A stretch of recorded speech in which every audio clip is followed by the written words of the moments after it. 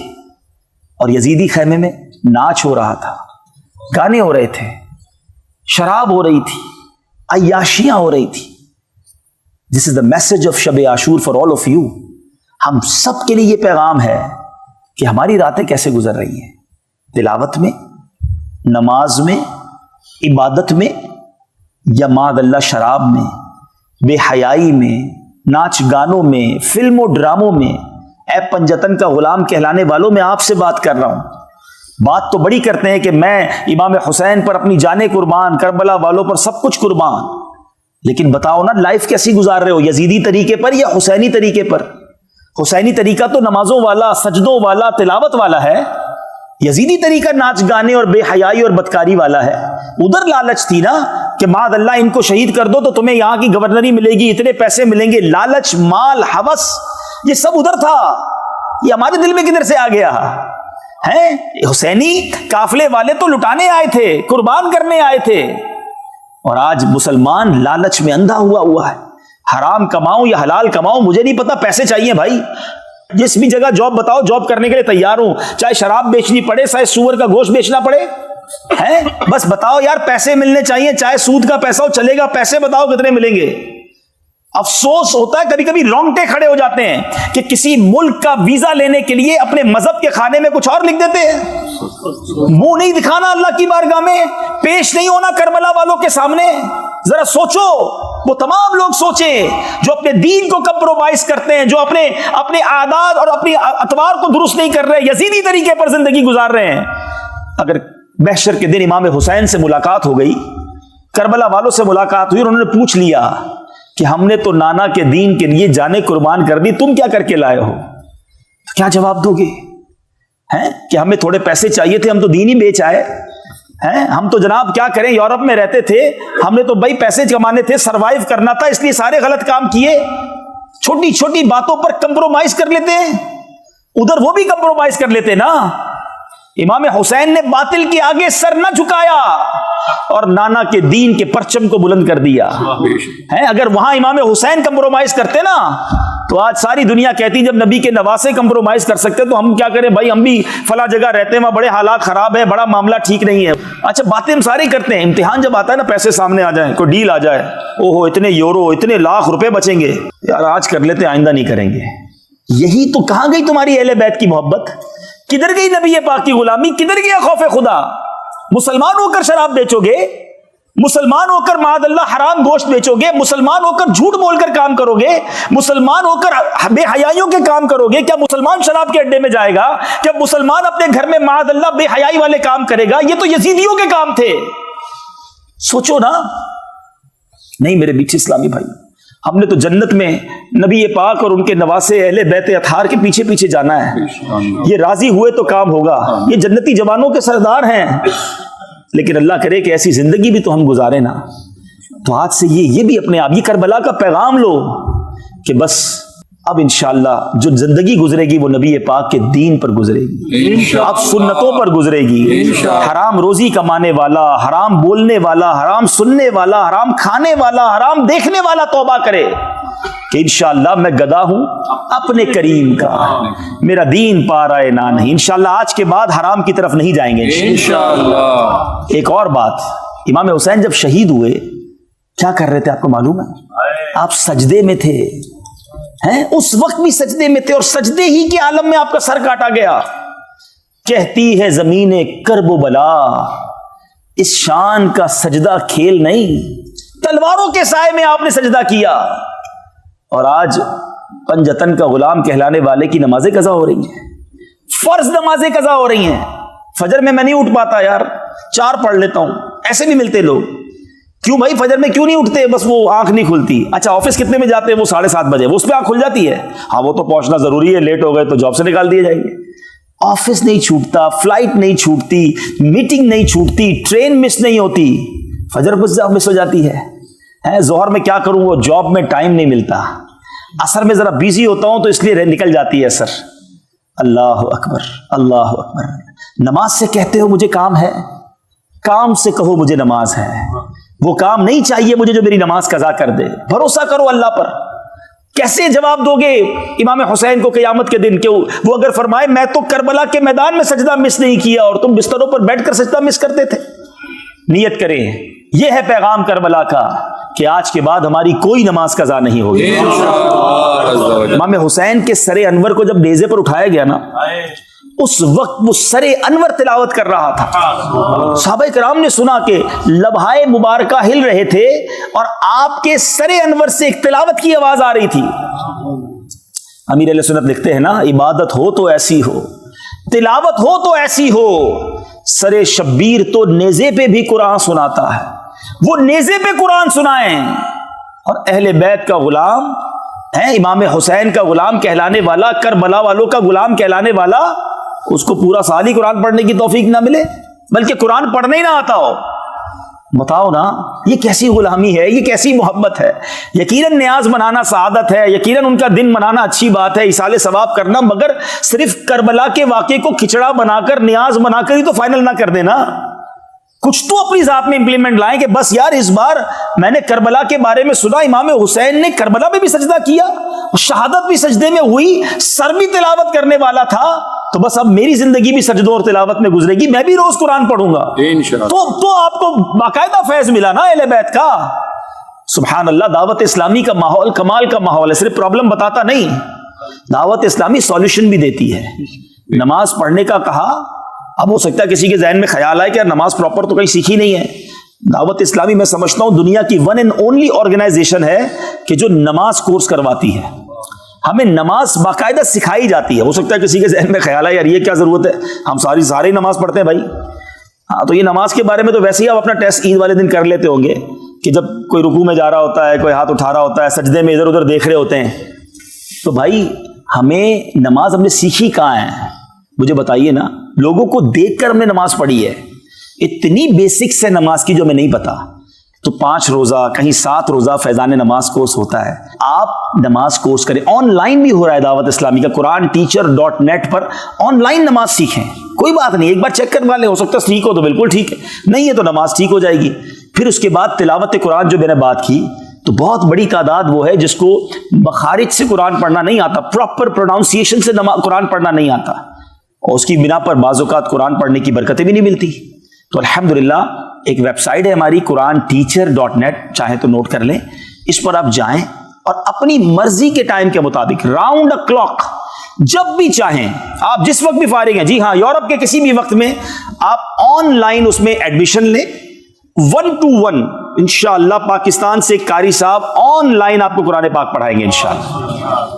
آپ کہیں گے میں تو قرآن پڑھتا ہوں, تو بھائی پہلے ایک بار ٹیسٹ دے دیں. آپ کا قاعدہ ٹھیک ہے, آپ قرآن سے شروع کر دیں, قرآن کے مخارج ٹھیک ہو جائیں, آپ حدیث پڑھنا شروع کر دیں. 30 کورسز ہیں, بلکہ آپ آن لائن درس نظامی بھی کر سکتے ہیں. تو برائے کرم علم دین کی طرف آ جائیں. بغیر علم کے زندگی اچھی نہیں ہے, بغیر قرآن کے زندگی اچھی نہیں ہے. حدیث پاک کا مضمون ہے, وہ دل ویران ہے جس میں کچھ قرآن نہیں ہے. پوچھو نا اپنے آپ سے, پوچھو کتنا قرآن ہے دل میں. اللہ کرے کہ یہ سینہ نور قرآن سے منور ہو جائے. اللہ ہمیں قرآن کے فیضان سے مالا مال فرمائے. سبحان اللہ. کربلا والوں کا پیغام ہے کہ قرآن کو تھام لو, نماز کو تھام لو, نبی پاک کے دین کو تھام لو. تکلیف آئے تو صبر کرو, اللہ کی رضا پر راضی رہو. اللہ کرے یہ کربلا کا پیغام میں بھی یاد رکھوں, آپ بھی یاد رکھیں, اور اپنی زندگی میں اس کو شامل